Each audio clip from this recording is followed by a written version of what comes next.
일본이 웬만하면 정치 이슈에 흔들리지 않는데 핵이란 게 워낙 민감한 나라입니다. 이게 사람들이 반응이 어떤지 간을 보는 겁니다. 다카이치 사나의 총리 내각 안보정책 고위 간부 누군지 아직도 이름도 몰라요. 일본의 새로운 변화가 시작되는 전초라고 생각할 수 있습니다. 미국은 이 싸움에서 일본을 버렸습니다. 불안감이 다카이치 정부에선 있는 거예요. 일본이 무단으로 NPT를 탈퇴한다고 하면 NPT가 이 나라는 핵무기를 만들기 때문에 핵 연료를 주면 안 된다 생각할 때 바로 에너지 문제가 생기는 것이고, 지금 중국과 일본이 서로 그 휘토를 끊겠다, 포토 레지스터를 끊겠다, 비교도 할 수 없는 문제가 생길 거고.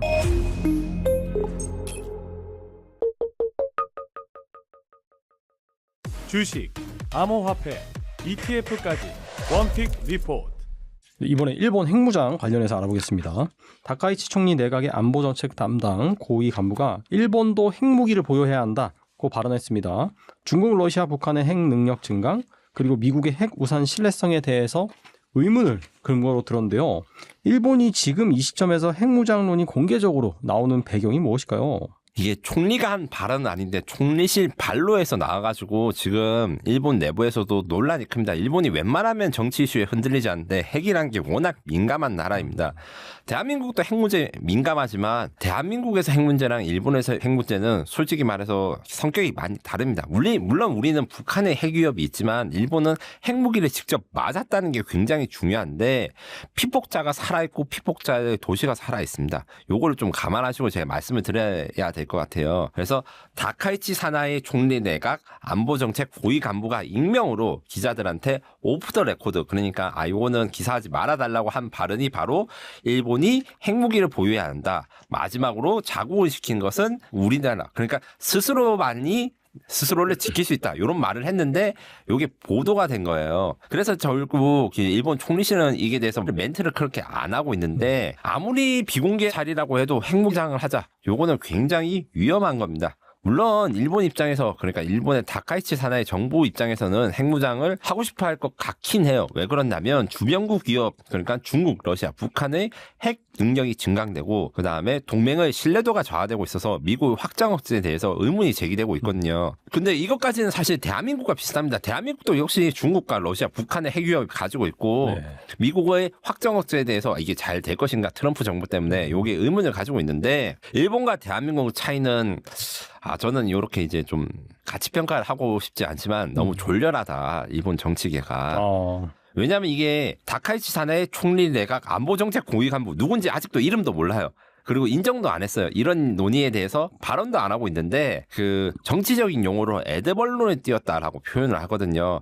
이게 사람들이 반응이 어떤지 간을 보는 겁니다. 이 간을 보는 거는 결국에는 국내 여론이 어떤지 테스트를 해보고 괜찮으면 가고 안 괜찮으면 접고 이런 건데, 정치적으로는 그런 행동을 할 수 있는데 핵무장이라는 게 그렇게 쉽게 이야기를 하면 안 되는 거거든요. 이제 이렇게 발언을 하는 거는 저는 어떤 의미에서 보면 이제 일본의 새로운 변화가 시작되는, 이 좋은 변화든 안 좋은 변화든 이런 전초라고 생각할 수 있습니다. 일본의 핵무장이 단순히 대한민국 핵무장 논의랑 다른 것은 비핵 3원칙이라는 게 있기 때문입니다. 한국과 달리 일본은 핵무기가 보유하지 않고 만들지 않고 들여오지 않는다는 거를 2차 세계대전 끝나고 나서 계속 지켰어요. 여기서 보유하지 않는다는 건 아실 거고 만들지 않는다는 것도 아실 거고, 이 보유한다는 건 그래서 남한테 사오는 것도 안 한다, 이런 거고, 들여온다는 거는 미국과 일본이 동맹국인데 핵무기를 일본에 있는 미국 기지에 들여오지 못하게 했어요.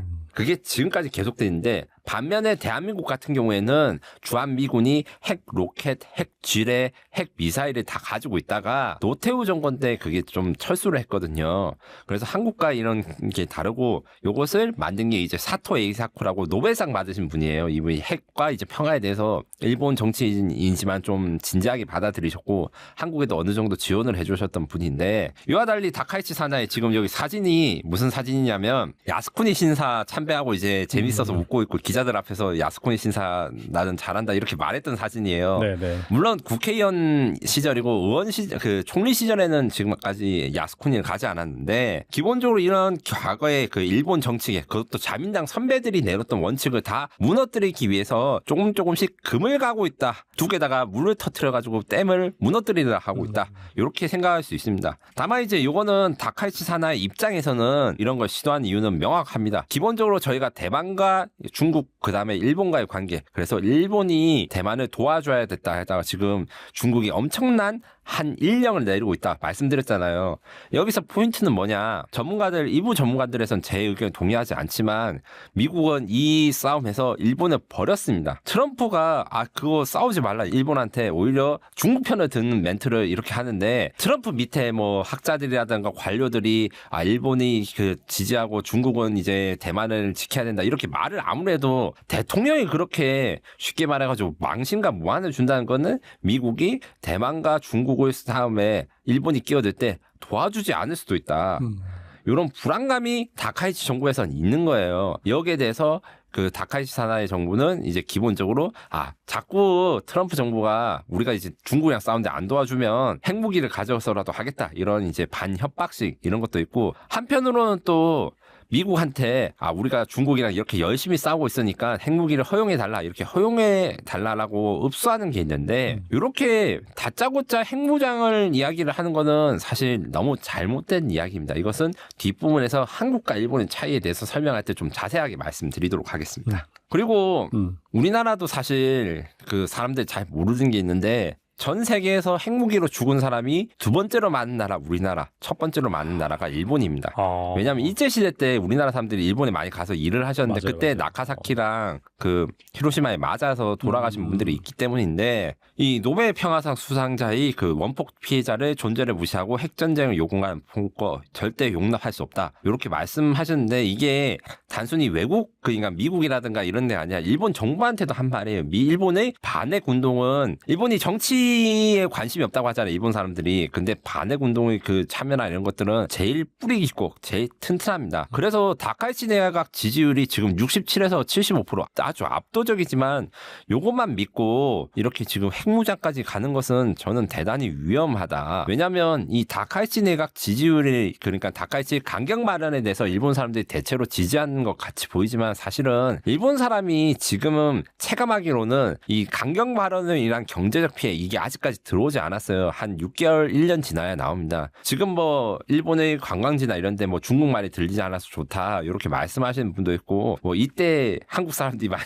일본에 여행해야 된다 이렇게 농담을 하시는 분도 있는데 그 관광 수지가 지금 또 일본의 핵심 자원이기도 하고 지금 일본 내수가 안 좋은 상태에서 중국인 관광객 뭐 시끄럽고 민폐고 뭐 이런 것도 있을 수 있지만 아무래도 매출을 끌어당긴 건 사실이라서 무역 수지라든가 일본의 내수 시장이 얼마나 침체되는지 확인하는 게 좀 필요한데 지금 지지율만 놓고 이렇게 핵무기 이야기를 하는 것은 크게 문제가 생길 것이고 자기가 아마 그걸 책임을 져야 될 거예요.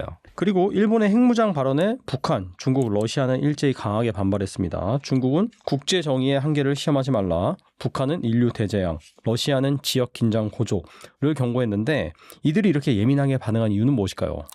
기본적으로 일본은 이 세 나라의 핵 위험 때문에 만든다고 하기 때문에 자신들이 명분을 준다는 것을 만들면 안 되고 그리고 핵 확산은 사실 전 세계의 모든 핵무장 국가가 반대하는 사안입니다. 그러니까 나는 핵무기를 가져야 되는데 너는 안 돼가 기본적인 세계의 질서인 거예요. 그렇죠. 중국 외교부 대변인이 이제 구자콘이 말한 게 바로 국제 정의의 한계를 시험하지 말라. 이렇게 하는 건데 요 같은 경우에는 안보 정책 그 중국이 이제 핵무기 보유 시도 말고도 확장 업체 뭐 핵 공유 뭐 각종 수단으로 핵무기를 일본에 다시 들어온 것을 하지 말아야 된다. 그러니까 미국의 핵무기가 일본에 들어온 것도 반대인데 니들이 직접 만들려고 하냐 이렇게 비판하고 있고 북한 같은 경우에는 외무성 일본 연구소장 명의의 담화를 통해서 극히 도발적인 망언이고 전범국인 일본의 소나기에 핵무기까지 쥐어주는 경우 아시아 나라들의 머리 위에 무서운 핵 참화가 들려 씌워지고 인류가 대재앙에 직면하게 될 것이다. 대체로 이 말은 틀린 말입니다. 기본적으로 자기들이 핵무기를 가진 때문에 우리가 얼마나 위협을 받고 있어요. 좀 적반하장인 말인데 딱 한 가지 맞는 게 있습니다. 전범국인 일본 요건 사실 맞거든요. 이 전범국으로 일본을 호칭한 이유가 기본적으로 유엔 헌장의 적국 국가, 적국 조항이라는 게 있어서 일본 제국이 적으로 표현돼 있는데 2차 세계대전 때 일본과 지금 일본이 다른 나라라고 인식할 수 있는 증거가 없어요. 사실은 체제도 그대로 갖고 천황도 그대로 있어서 다만 정당만 이제 자민당이라는 게 생기고 이렇게 했는데 요거 하나 빼고는 사실 적반하장인 것이고 러시아 같은 경우에는 이제 러시아 외무부 대변인 마리아 자야로바가 비핵 3원칙 원칙을 개정한 것을 제기하는 것만으로도 아시아 태평양 지역의 긴장 고조를 유발한다면서 일종의 도발 행위라서 군사적으로 좀 위협을 가하고 있다 이렇게 하는데 이 세 나라는 기본적으로 좀 우리나라 입장에서는 열받죠. 아, 지들도 핵무기를 우리를 위협하고 있으니까. 하지만 이게 그렇게만 볼 것이 아닙니다. NPT 체제를 위협하고 있는 것이 문제입니다. 대한민국이 핵무장을 한다는 거는 없습니다. 지금 대한민국 이재명 대통령이 공식적으로 핵무장은 절대 하지 않아야 된다고 말씀드렸고 핵 추진 잠수함과 핵무장과는 전혀 다른 이야기고 핵 확산에서 만약에 일본이 한국은 핵 추진 잠수함 만드는데 우리는 핵무기를 만들겠다 이렇게 한 건 전혀 앞뒤가 맞지 않은 이야기라는 걸 일단 명심을 하셔야 됩니다. 그래서 비핵 국가의 확산을 금지 의무를 만든 NPT 체제가 무너진다는 거는 결국에는 비핵 국가와 핵 국가의 법적 경계를 흐리게 하고 전 세계에서 핵무기가 넘쳐 흐르게 되는 결과를 난다는 이런 것들은 사실 설득력이 있어요. 물론 우리 적국이기도 하지만 네. 이 말은 사실입니다. 그리고 아시아 태평양 지역의 군사적 균형이 변화함으로써 지금 물론 중국 위협이 크기 때문에 일본이 핵무장을 하면 어떤 의미에서는 중국을 견제하는 용도로 하니까 우리한테는 좋은 거 아니야 이렇게 생각할 수 있지만 사실 그렇게 진행되지 않을 가능성이 큽니다. 2차 세계대전의 전례를 봤을 때 강대국들이 다 바로 자신들이 붙기 어려우니까 중간에 있는 나라들을 침략하거나 분할 점령한 이런 사례가 있거든요. 폴란드가 그 피해자인데 2차 세계대전은 저 말고 다른 전문가분들이 아마 많은 컨텐츠를 하겠지만 핵심은 독소 불가침 조약이라는 게 있었습니다. 초반에 2차 세계대전 때 독일과 소련이 싸우지 않았어요. 폴란드를 사이좋게 나눠 먹고 우리 둘이 너무 세니까 이제 우리 싸우지 말고 사이좋게 유럽을 갈라먹자 했는데 그게 잘 안 돼가지고 사생결단으로 바뀌었습니다. 일본이 핵무장을 하게 되면 제2의 독소 분쟁이 되지 않으려는 보장이 없습니다. 그리고 동아시아에서 지금 러시아가 지금 우크라이나 전쟁 때문에 많은 것을 신경 쓰지 못하는데 가뜩이나 그런 상황에서 러시아랑 일본도 사실 영토 분쟁을 겪고 있거든요. 그래서 일본의 핵무장에 대해서 우려를 하는 거는 그들 입장에서는 당연하고 다만 이제 미국 입장에서는 대놓고 이제 찬성을 할 수 없으나 인도 태평양 전략을 강화하는 입장에서 일본의 핵무장을 은근슬쩍 지지하고 있을 수 있고 그래서 이게 지금 호주나 한국 등의 우방국들을 사실은 일본의 핵무기로 보호할 수 있다고 생각할 수 있는 미국 싱크탱크 사람들도 있어요. 우리 입장에서는 좀 열받는 말이죠. 일본의 핵무기를 우리가 보호받아야 된다는 건 사실은 일본한테 우리가 밑으로 들어가는 일진 밑에 들어가는 죄 없는 학생 뭐 이런 걸로 좀 비춰지니까 이게 사실 이게 좀 크게 문제가 될 만한 상황입니다. 그리고 마지막으로 일본이 이렇게 핵무기에 대해서 말만 꺼내는 것도 좀 다른 나라들이 크게 반응을 하는 거는 기본적으로 우리나라랑 일본과의 가장 큰 차이. 일본은 핵 능력에 굉장히 가까이 다가가는 나라입니다. 44.4톤. 일본의 분리 플루토늄 보유량이라 했는데 요 44톤으로 핵무기를 바로 만들 수는 없어요. 이게 몇 가지 과정이 필요하지만 우리나라는 여기 없습니다. 기본적으로. 그래서 안 그래도 미국의 비호를 받고 이 핵무장에 대한 의심을 받고 있는데 이렇게 말까지 나오는 거는 이 참 우려스러운 게 사실이고 대한민국도 일본의 핵무장에 대해서 어떤 입장을 밝혀야 될지 이제 선택을 해야 될 시간이 다가오는 것이죠. 한국에서도 확장 억제 신뢰 문제와 함께 핵무장 논의가 일부 제기되고 있습니다. 그리고 우리 같은 경우에는 설문조사하면은 한 10% 정도가 핵무장 해야 된다. 그런 또 얘기가 나오지 않습니까? 올해 핵잠수함 농축 재처리 관련 협의가 진행됐고 미성락 실장은 내년에 동시 협상 가능성도 언급을 했는데 일본의 핵무장 움직임이 현실화될 경우 대한민국의 핵무장 길 이거 어떻게 될까요? 이게 한국은 기본적으로 공식 입장은 이재명 대통령이 분명히 말했습니다. 핵 추진 잠수함 관련해서 이야기를 하면서 핵무장 불가능하고 경제제재로 제2의 북한이 될 수 있으므로 결코 시도하지 않겠다 이렇게 말씀을 하셨는데 이렇게 말하는 게 굉장히 중요합니다. 뭐가 중요하냐면 핵무기를 찬성하시는 분도 있고 반대하시는 분도 있어요.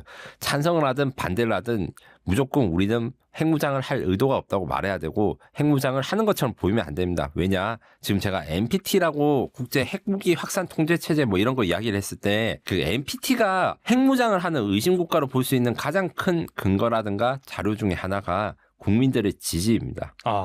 국민 여론에서 핵무장을 만들겠다는 여론이 높으면 그것만으로도 NPT 감시를 받을 수 있어요. 근데 NPT 감시를 받는다는 거는 우리가 원자력에서 관리라든가 이런 데서 제약을 더 많이 받는다는 것이고 우리의 핵 주권, 원자력 주권을 점점 더 쪼여오는 것이기 때문이거든요. 그래서 제가 항상 이야기하고 꼭 이제 전문가들 입장에서도 이야기를 해서 제가 좀 높으신 분 앞에서도 이야기를 했다가 어떤 분은 그래도 좋아하셨는데 어떤 분 입장에서는 되게 불편하시는 말씀을 드렸습니다. 이게 친구가 자기는 여자친구가 가지고 싶고 연애를 너무 하고 싶다 해서 소개팅을 해달라고 이렇게 말할 수가 있는데 그 친구가 뭐 하루에도 뭐 클럽 몇 번씩 가고 여자 노래를 부르고 일은 안 하고 이제 여자 소개팅 어플만 보고 맨날 말할 때마다 여자 이야기밖에 안 하는 친구면 소개팅을 해줄 수 있겠어요? 못해주죠. 똑같은 원리로 사실 핵무장을 진짜 바란다면 핵무장을 원하지 않는 것처럼 보이는 게 제일 좋습니다. 무덤덤하게 그냥 관심 없다 우리. 우리는 관심 없고 어쩔 수 없이 주변국 위협을 위해서 아니면 주변국가의 형평성을 위해서 반응적으로 수동적으로 우리가 조금씩 핵 능력을 키워가는 거지 우리가 뭐 어떤 나라들 침략하거나 아니면 다른 나라들을 뭐 정복하려고 하는 게 절대로 아니다라는 게 핵무기를 가져야 될 사람들이 사실 기본 논리예요. 이거를 설득을 하기 위해서 여러 가지 정치적인 이론이라든가 이런 것들이 있는데 솔직히 그건 저도 어렵고 제가 제일 쉽고 그다음 명확하게 지금 설명할 수 있는 게 이 소개팅할 친구 이론입니다. 여자에 대해서 맨날 이야기를 하는데 여자친구 어떻게 소개시켜줘요? 얘가 좀 건실하고 자기도 이제 성격이 있고 좀 밝고 하는 자기 일이 좀 있어야지 내가 소개팅을 할 때 욕을 안 먹어야 할 수 있을 거 아닙니까? 그랑 똑같은 원리로 기본적으로 대한민국은 일본과 다르게 핵무장이 필요하다거나 이런 것들에 대해서 공식적으로 인정하지 않는 것이 중요합니다. 다만 이와 별개로 원자력 주권과 핵무장은 전혀 별개의 것이라는 것을 우리가 알고 공부하고 이게 사실 태도로 가야 된다. 핵무기는 만들지 않을 것인데 대한민국은 평화적으로 원자력 에너지를 이용할 수 있는 권리가 있다. 그런데 평화적으로 이용할 수 있는 것도 제재를 하니까 이 제재를 없애달라는 게 지금까지 이재명 정부뿐만 아니라 윤석열 정부나 뭐 문재인 정부, 박근혜 정부까지도 일관된 우리의 입장이었습니다. 이게 정권과 이런 관계없이 통일된 입장이었고 우리 국민들도 이거 좀 아셨으면 좋겠어요. 그래서 우리는 핵 잠정력 확보를 위해서 동시협상 그러니까 핵 추진 잠수함에 대해서 지금 이야기를 하는 것이고 핵 추진 잠수함을 보유하는 것을 승인받는 뿐만 아니라 핵 추진 잠수함의 우라늄 농축 우라늄에 대한 이제 수입을 허가받거나 혹은 자체적으로 해결할 수 있는 시설 이런 것들에 대해서 이야기를 해야 된다. 그런데 다짜고짜 핵무기를 핵무기를 가져야 된다. 이것은 우리나라한테 좋을 것이 하나도 없다는 것을 꼭 말씀드리고 싶습니다. 다만 이제 어쩔 수 없는 게 있죠. 그 일본이 이 정도까지 갑자기 핵무기를 가진다면 일본 실제로 핵무기를 승인받았을 때 저 같은 사람이 인기를 얻을 수 없습니다. 기본적으로 말씀해 주신 대로 이 국민 76%가 독자 핵무장 지지를 한다고 설문조사가 나왔잖아요. 일본이 가지고 있는데 우리가 가지고 있지 않는다는 것은 너무 위험하고 사실 우리한테 두려운 일이기 때문에 첫 번째 목표는 저희는 이제 일본의 핵무장을 막아야 된다. 그리고 아무리 북한과 중국의 핵위협이 있어도 일본이 핵무기를 갖는 것은 옳지 못하다. 이걸 설득하고 최악의 경우 이제 일본이 핵무장을 갖게 된다고 하면 우리나라도 똑같은 권리를 요청하는 수밖에 없습니다. 다만 이것은 우리도 핵무기를 가지고 싶어서 가지는 게 아니라 동북아의 질서가 더 복잡해졌기 때문에 어쩔 수 없이 가진다. 이렇게 하는 것이 중요합니다.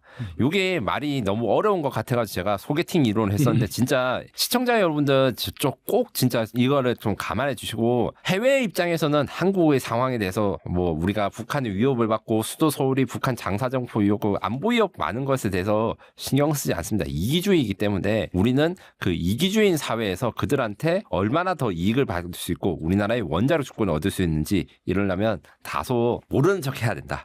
요게 좀 필요합니다. 일본이 핵무장을 하게 되면 일본의 내부의 정치 반발은 또 어떻게 될지. 다카이치 사나에가 지지율이 높다지만은 핵무기의 피해와 후쿠시마 원전 사고를 겪은 일본 시민들이 가만히 있을까요? 어떻게 보세요? 일단 조사 측면에서는 이제 앞서 보여드린 대로 67에서 75%라는 매우 높은 지지율이 나온 것을 단순히 일본 국민이 다카이치 발언을 모두 신뢰하고 지지한다. 라고 해석하는 분들도 있는데 저는 거기에 대해서는 동의하지 않아요. 기본적으로 뉴스를 잘 보거나 아니면 뉴스에 대한 이해도가 있어가지고 정권을 지지하는 게 아니라 크게 문제가 없으면 지지해준다는 일본의 그 정리. 그 다음에 일본 입장에서는 경제 정책이라든가 이런 시민들의 생활과 삶에 관련된 부분에 좀 집중하기 때문에 이런 핵 문제라든가 중일 간의 갈등이 다카이치 총리의 지지율을 깎아먹지 않게 되는 겁니다. 왜냐하면 일본 매스컴에서도 그렇게 많이 다루고 있지 않기 때문이죠. 그리고 이게 잘 모르시는 건데 일본은 아직도 방송이 굉장히 강하고 신문이 강합니다. 그 우리나라 같은 경우에는 신문이 그렇게 세지 않아요. 왜 그러냐면 네이버라는 존재가 있기 때문입니다. 물론 일본에도 일본 야후가 있고 사실 두 개가 어떻게 보면 좀 연관이 좀 큰데 우리나라 네이버는 우리나라 신문사들의 모든 기사를 다 온라인에서 실을 수 있고 일본의 야후 코리아는 일본의 신문사들의 아주 일부 신문만 연재를 합니다. 다 유료로 보기 때문에 그래서 일본 야후의 온라인 뉴스 중에 가장 많은 것은 한국에서 일본에 대해 보던 뉴스예요. 아, 그래요? 뭐 중앙일보 일본판, 조선일보 일본판 이런 것들이거든요. 요걸 좀 감안을 하시고 이렇게 이야기를 해야 됩니다. 그래서 이 지지율이 아무리 높다고 해도 일단 자민당 내부에서도 비판이 나와서 나카타니 겐 전 방위사는 경솔하게 말해서 안 되는 문제를 말했다고 비판을 했고 다카이치 정권이 여기 대해서 어물쩍 넘어가지 말고 우리는 이런 생각이 없다. 그 의도가 없다는 것을 확인해야 된다라고 말했습니다. 근데 이게 자민당 내에서 주류 의견은 아니다. 다카이치가 극우파의 지원을 받고 있는 것은 맞다. 그렇다 해가지고 이제 핵무장이 일본이 바로 쉽게 될 것이냐 그렇게 하지 않을 것이고 제가 앞서 말한 대로 일본의 평화단체랑 반핵 운동은 진짜 70년 이상을 아주 큰 어떻게 보면 정당보다 큰 능력을 가졌기 때문에 여기에 대해서 핵병기 폐기에 역행할 사고를 받은 국민은 절대로 인정하지 않을 것이라고 오키나와 지사가 이렇게 이야기를 했는데 국민의 의사라고 하면 이제 일본의 특징이 아무래도 지방자치가 강하고 일본이 동네가 굉장히 큽니다. 한국이 옆 나라에 있어서 아주 잘 모르는데 기본적으로 일본은 북해도 넓이만 해도 남한보다 커요. 굉장히 큰 나라이기 때문에 그 지역 간의 분절이 좀 심하거든요. 그래서 도쿄라든가 이런 지방은 좀 지지율이 있을지 몰라도 일본 전체적으로 봤을 때는 일본의 그 핵무장이나 이런 것들은 반드시 국민투표로 가야 될 것이고 성공하기가 힘들다. 이렇게 이야기할 수 있고 세대 간의 인식 차이는 좀 걱정이긴 합니다. 그나마 이제 후쿠시마 원전 사태 때 좀 일본 사람들이 많이 괴로워한 적이 있기 때문에 반핵 정서가 없다고는 하긴 어렵지만 그래도 이렇게 뭐 원자력 사고도 나고 핵무기도 맞은 것 치고는 핵무기 찬성률이 높은 것도 사실인데 저는 요걸 생각했는데 이제 결국에는 일본이 무단으로 NPT를 탈퇴한다고 하면 제가 PT에 쓴 것처럼 에너지 안보 붕괴되고 국제금융 제재가 되기 때문에 G7이 러시아 우크라이나 전쟁에서 러시아에 대해서 한 제재를 일본한테 가한다면 단기 10% 이상 위축이 가능하다 이렇게 썼는데 이게 어느 정도냐면 대한민국 97년 IMF 외환 위기 뭐 안 겪으신 분도 있겠지만 그때의 3배에서 5배 정도의 위력이 온다라고 생각하시면 됩니다. 그 러시아가 멀쩡해 보이는 거는 사실 러시아가 나라가 워낙 크고 동네마다 이 파급 효과가 다르니까 유튜버나 아니면 영상으로 볼 수 있는 모스크바 그다음에 상트페테르부르크가 멀쩡한 것이지 러시아 경제가 하나도 안 멀쩡한 건 아니고 게다가 러시아는 에너지를 수출할 수 있었거든요. 자급자족이 또 가능하고 예, 자급자족이 가능한데 일본은 에너지를 수출하는 수출국가 아니기 때문에 이 큰 문제가 생길 것이고 그리고 에너지 자금률 15.2% 요거는 NPT가 그 전 세계 핵 연료 공급을 결정할 수 있습니다. 미국이 결정한 게 아니에요. 그래서 NPT가 이 나라는 핵무기를 만들기 때문에 핵 연료를 주면 안 된다 생각할 때 바로 이제 에너지 문제가 생기는 것이고 공급망 마비 이야기 나오는데 지금 중국과 일본이 공급망 서로 그 히토를 끊겠다, 포토 레지스터를 끊겠다 이런 내용이 있는 것과 비교도 할 수 없는 문제가 생길 거고 이런 첨단 제품 말고도 기본적인 생활 장비도 못 구하게 되는 거기 때문에 일본이 핵무장을 위해서 감당해야 될 리스크가 크다. 여기서 변수는 트럼프인데 솔직히 말해서 트럼프의 마음을 알고 있다고 하는 사람은 그 사람이 거짓말할 가능성이 크고 다만 개인적으로 이렇게 이론을 제가 세울 수 있어요.